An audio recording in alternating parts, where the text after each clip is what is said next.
Hello, welcome to the June 2022 update here on the farm at Revesby Estates. So at the end of June, it's the final day of June, and we have had 30 millimeters of rain. Very useful rain, kept the crops going, so we are hopefully, fingers crossed, looking at a fairly decent harvest. Unlike the last few Junes, this June has actually been a very nice June. We've had wall-to-wall sunshine, all the bit of cloud like we got today, but we have actually had sunshine through majority of the day, and that's where these, like the wheat crop behind me, really builds its yield. If we can get the sunlight right into the evening till sort of 10 o'clock, they will carry on using that through the solar panels, through the leaves to build yield. So June as a whole, we cannot complain this year with like what we've had. But on the farm itself, June is really a wrap-up month. Looking after these crops, we've pretty much done all we can do for them now. It's down to Mother Nature. This crop I'm studying behind me, this crop of wheat will probably come to harvest around, well, mid-August I would have said. But it really is now just sunlight to ripen it, bulk it out, and then that's it, through the combine and into the sheds for storage. So the men really are now, Adrian has got the combine ready for harvest. I predict we are about 3 weeks off the start of our oilseed rape harvest. So yeah, the combine's had its final checks. It just needs a final rinse down before we start harvest. We have to make sure the combine is spotless, cleaned out throughout inside its internals, because it is handling a food produce. So just like anything in the food industry, we have to make sure they're all cleaned, signed off as proof that we've cleaned it, and then we will be into harvest. So because June, we are at the end of sort of the farming calendar almost on a crop cycle. These crops are now finished and come to harvest. It's the time of year where we do on-farm visits. So I'm actually stood in a field here. If I spin it behind me, you'll see I've just mowed a strip out behind, and this is in our large winter wheat plots.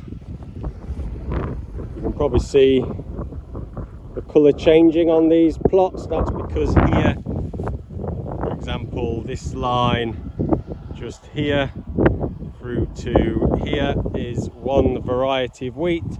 These are half-hectare plots, and we've got different treatments running among them. But the thing which we'll be mostly concentrating on our open day, which we've got in a week's time in conjunction with Agri, is between this side and this side, because this side has been farmed the way we farm all our crops. But then on this side is what we call our untreated. So this is our control.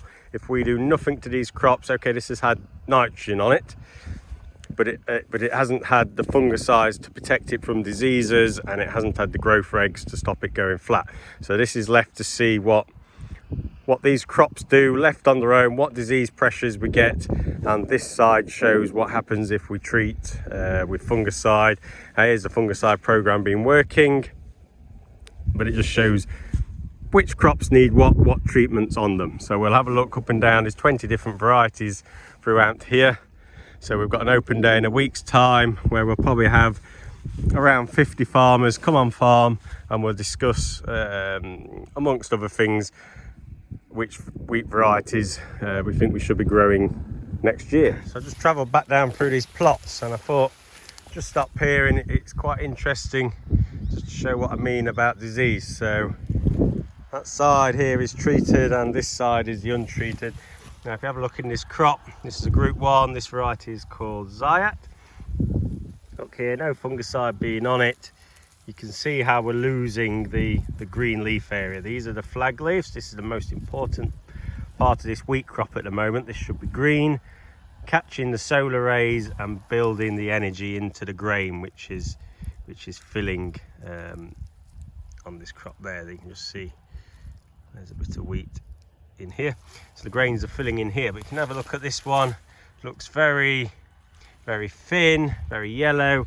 We've had, you can see these stripes up and down here. It's been a disease, a fungus, what we call yellow rust. So it stripped the green off there. Now if we come next door, the same variety, but now with a farm standard fungicide program on it. And you can see here what I mean about these solar panels. So here we go, leaf 1 full green. There has still been a small amount of disease get through the program, but that's fine. That means we've got the fungicide just about right. We haven't put too much on. These are getting towards the end of their lives now. They will start to now senesce naturally anyway. So in the bottom of the crop it is going yellow because them leaves have given up, all the energy is being sucked out of them. But you can just compare there how green that is to that, which is looking very sparse at you. So that's just an example of how some varieties can differ. Others you won't see a lot in the untreated, they will still be green as well, and they're the ones we kind of look at when we're building an approach on the whole farm, looking at varieties which we don't have to intervene a lot with. So they build us some resilience into our cropping plan. So now I've moved into this crop of spring beans here, but it's just interesting to show you on the crop. So back, it was middle of June, it was on a Friday, we had some temperatures over 30 degrees, and this crop of beans was well on into its flowering, and there was flowering all the way up the stem. But unfortunately them high temperatures meant this bean crop then aborted its flowers, because it triggered its next growing point within the crop. It had already been setting pods, and I'll show you them in a minute on the stem, and we've got lots of flowers, and we actually thought, yeah, we're going to get a lot of pods set on these beans. But unfortunately that really high temperature just stopped the flowers in the tracks, and they've all gone crisp, and any new flowers what came just aborted. It had moved on its growth stage. This crop has now gone into filling the pods it's got, which will then ripen, so we won't get any more pods set on here. But let's just take a look at the bean and see what I'm talking about. So if we look down in the bean canopy here, we can see these are the bean pods here. These were set before the high temperatures, nicely set down here. And then if you like, you then get the rest of the plant here with no pod set on it, but you can actually see, if we look closely in here, there's flowers out of the way, the leaves out of the way, here would have been 1, 2, 3 flowering points. Again, as we come up here, actually these are the old flowers here. Now that one's just fell off, so that one didn't set. And this one here, if I gently, this one I think has set a bean. You can just see it through there. So this one did actually work, and it's a set a little bean pod on there. But you can see it aborted some off.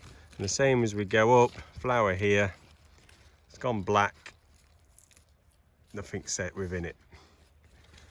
And the same on these ones here, pod set before, and then we get all these empty sites. That is purely because of the hot weather, but actually there has been a fairly good pod set on them as they are. Now it might not be detrimental to this crop because a lot of green area in it, sun's going to come, get intercepted, and it'll put that energy to fill these pods already what we've got here. So we'll probably get some good weight. It's not just the amount of seed you get, it is also how heavy, because we sell it on a weight, so it's how heavy each of them seeds are. As I just opened this pod up there, you'll see the young beans in there. 1, 2, 3. If it's a good pod, there should be one more at the end. Yeah, 4 beans in a pod. Hopefully they now fill well and get us some weight. So these beans, all the beans we grow here, are destined to actually be seed beans. So these are grown on to multiply up for farmers to then sow in the spring next year, which will then either be used in animal feed, or probably if they pass the grade, they will go to Egypt to be used for human consumption. So just a quick update this month. Yeah, hopefully information is useful. Next month, hopefully we'll bring you some of the open day, but also the combines should be rolling, so we'll get the first start of our oilseed rape harvest in 2022. So we'll see you again next month.